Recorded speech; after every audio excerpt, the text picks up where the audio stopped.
बच्चों, 100 शब्द प्रति मिनट गति का डिक्टेशन में जो फ्रेजेस आ रहे हैं, पहले मैं आपको उनको बताता हूँ। आप उसको लिखने की कोशिश करें। ये पूरे पूरे एक साथ बनते हैं जो फ्रेजेस बोल रहा हूँ मैं।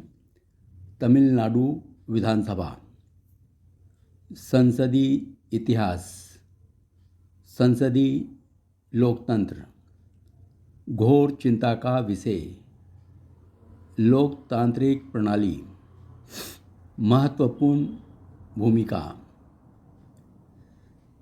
पश्चिम बंगाल। इस घटना पर विधान मंडल गंभीरता से विचार करना चाहिए। ऐसे निर्णय लेने चाहिए। थोड़े समय के लिए आम सहमति से बहुमत के बल पर। ऐसी स्थिति में जो कुछ हुआ है गौर करना चाहिए। इस तरह के व्यवहार राजनीतिक पार्टी प्रचंड बहुमत से कर सकता है। मौका दिया जाना चाहिए।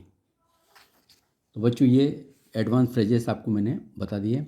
अब मैं इसका डिक्टेशन देता हूँ। आपने इसको कर ही लिया होगा 100 शब्द प्रति मिनट गति की स्पीड से। Yes, start. तमिलनाडु विधानसभा में शनिवार को सत्तापक्ष और प्रमुख विपक्ष अन्ना द्रमुक के बीच मारपीट और हाथापाई संसदीय इतिहास की सर्वाधिक शर्मनाक घटना मानी जाएगी और संसदीय लोकतंत्र में आस्था रखने वालों के लिए घोर चिंता का विषय होगी।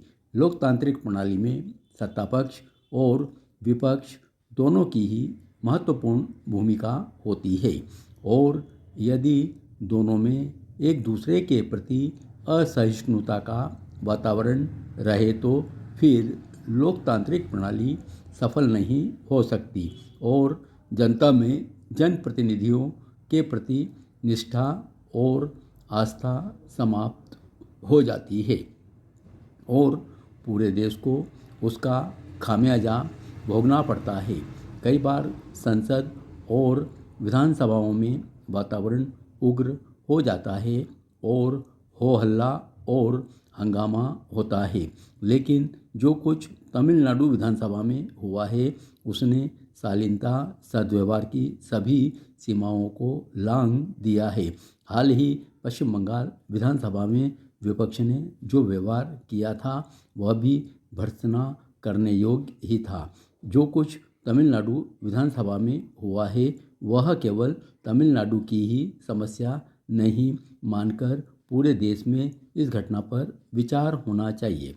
संसद व विधानमंडलों के अध्यक्षों को इस मामले में गंभीरता से विचार करना चाहिए और कुछ ऐसे निर्णय लेने चाहिए जिससे ऐसी शर्मनाक घटनाओं की पुनरावृत्ति न हो।